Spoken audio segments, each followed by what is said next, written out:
The Crown of Bohemia, home to the Czechs, and while they had their history closely related to the Germans thanks to them being part of the former Holy Roman Empire, and later the Austrian Empire, they have not forgotten their Slavic brothers, so today we shall rid Bohemia of the Austrian boot and unite the West Slavs under one flag.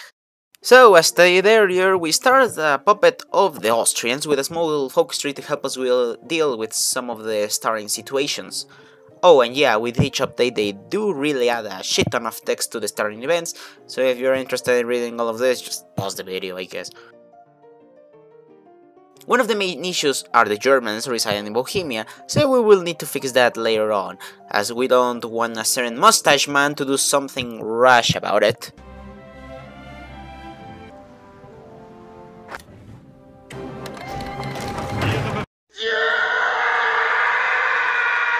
Of course, we can't forget about Black Monday, so we must fix the economy.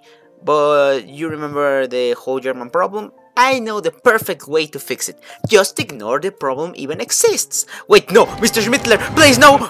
Thanks to the grand old man in the castle, Bohemia is now actually represented inside the Habsburg Empire and have some degree of autonomy. Where would we be without him? If your answer was the gutter, you would be pretty much right, as the old man passed away days after the initial event, so much for being the grand old man of Bohemia.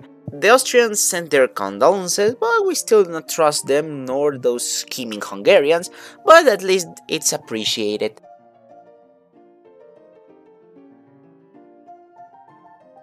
But with the death of the governor, it's time for elections, and so the parties need to start nominating their candidates. So here's a quick rundown of every candidate of every major party, and let me tell you, there are a lot of them. So the elections are in, and 5 parties enter the ring, and only one can come out victorious. And if we want to make the dream of uniting all of the West Slavs under one flag, well, we need a strong party that will fight for the Czech and the West Slavic people, so the National Democrats get the job.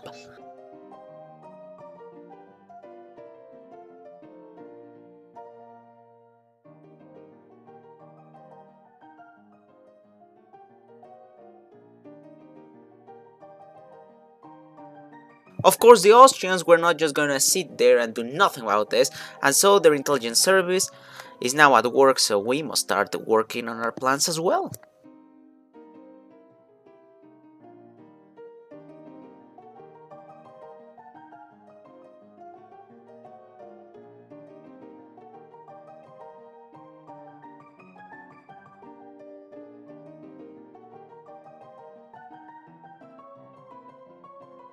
Surprisingly, the Austrians decided to invite us to the Oxlish, I hope I pronounced that right, meaning that something is happening inside the empire, as it's almost time to make our move.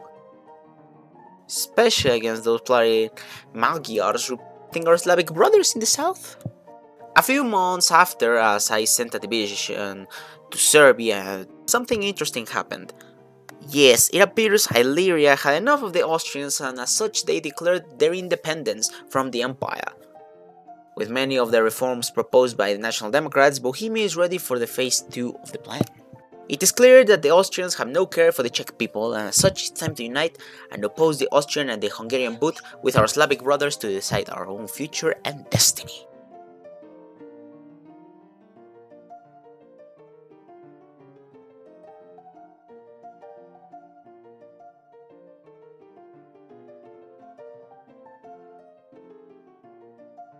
With expulsion of Austrian officials from Czechia, it's time we start the revolution that will set us free. Oh, and now that we are free from the Austrian oversight, we can change our flag, and while the one we have is certainly more original than the alternate one, I just prefer the other one, so we will go with that one. With the insurrection ready to start at any point, we must start contacting the rebels in Slovakia. As such, it's time to approach the political scene inside Slovakia to gain more support from there. Well, the revolt has started, and thankfully, since the Austrians are still dealing with the Illyrians, the front was left wide open really, and with extra troops from the Slovaks, we were able to capture more land in the initial push to Vienna.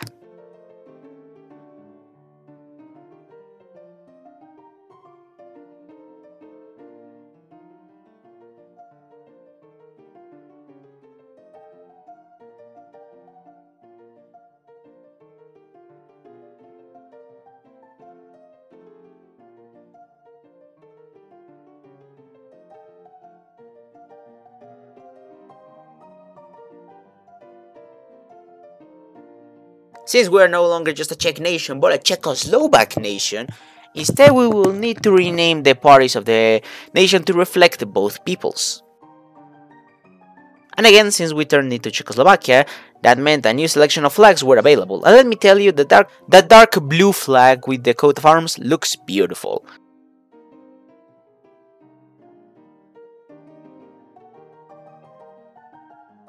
Either way, our war continued. Even with the Illyrians now out of the picture, we were still able to push the Austrians and Hungarians back. And speaking of Vienna, with the Habsburg capital lost to our armies, the Austrians decided on accepting a ceasefire as a result, and now we're finally independent from the Germanic and Magyar clause.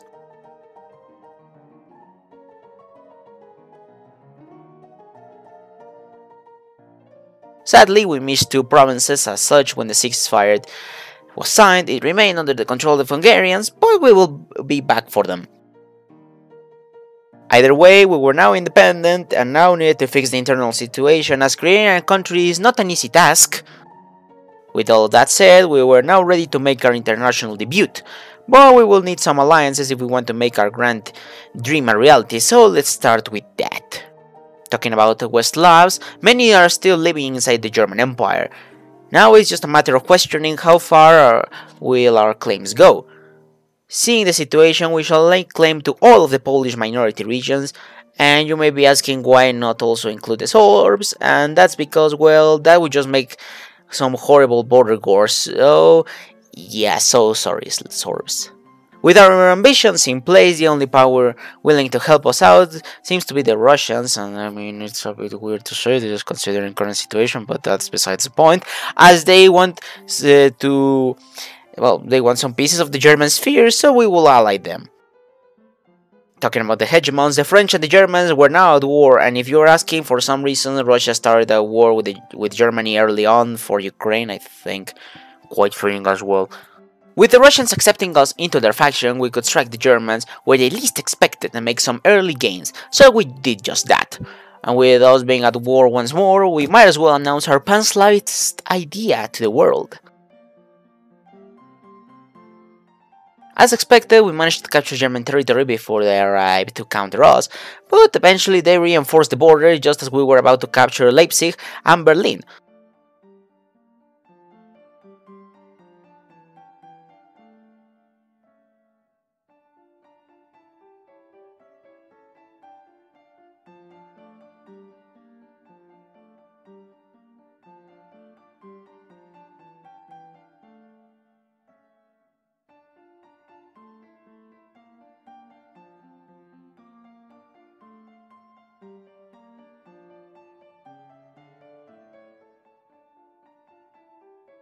I did manage to encircle part of their troops in Silesia, so that still counts.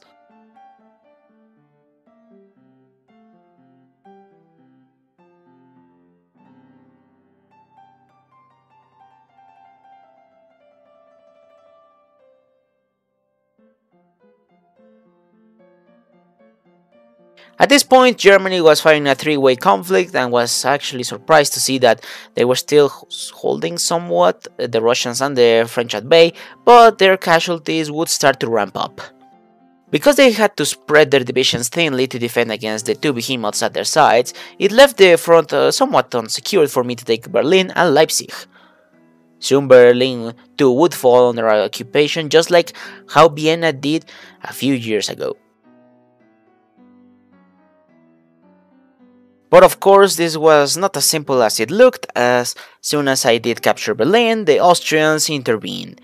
I imagine they were still mad for kicking their ass in the last war, so now I was the one that needed to divert troops to the south to fight against the Habsburgs. But even then, the Germans were still not putting a lot of troops on my borders, so I used this opportunity to surrender their troops in East Prussia by carrying them out of supplies when Danzig was taken.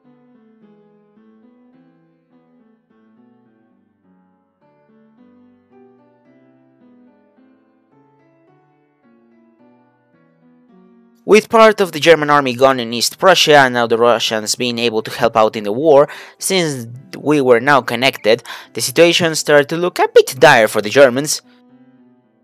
The French started pushing from the other side, and as such, after a few months of combat, we were able to take the major cities in the west, such as Frankfurt, Essen, and basically all the cities in the Rhine.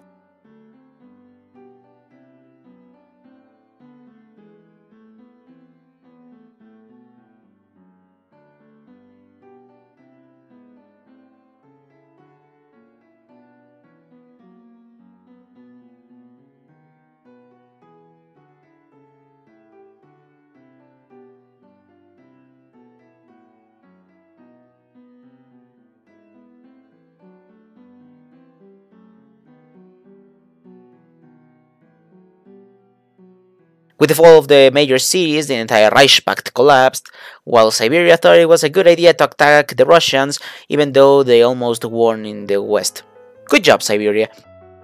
The Germans soon surrendered, and as such it was time to divide the spoils of war. I left Russia to take most of the Eastern Europe, while I took the West Slavic parts, as well as Bavaria and Prussia. Meanwhile, the Indies got the Rhine and Hanover.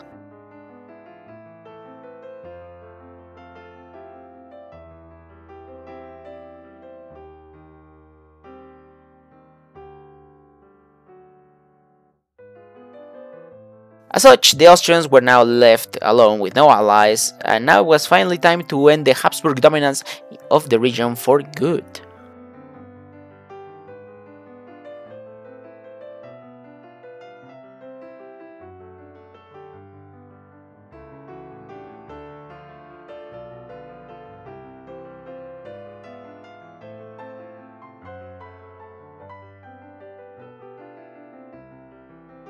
The Austrians surrendered, and this is how, well, the map looks like now.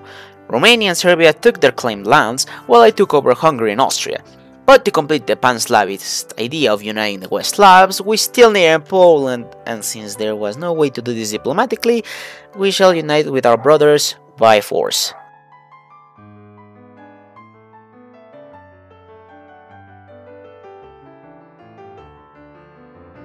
As this was happening, Russia disbanded its faction and got everyone into the Entente without our consent, so that was definitely weird.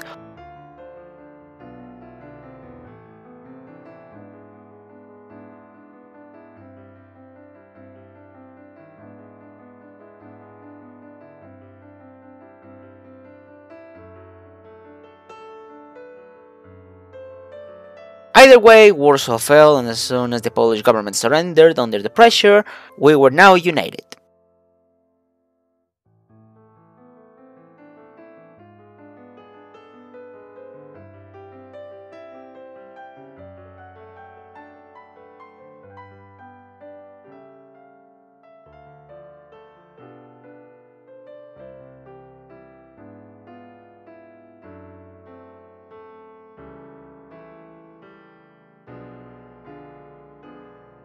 So, to end this campaign off, it was time to revive some imperialist ambitions by going to a trip in Togoland.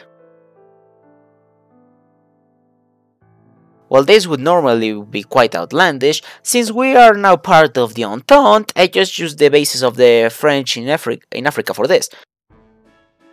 But soon, Moscow set their sights on Paris.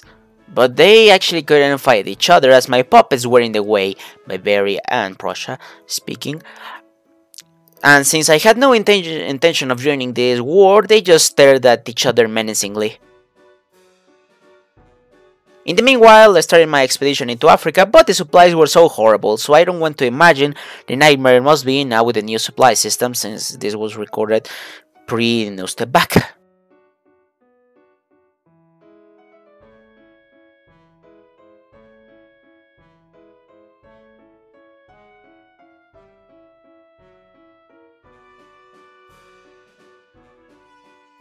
Either way, I puppeted Togoland expecting a special event since the folks told me to puppet them, but nah, they just used the German flag instead, so yeah, also definitely weird.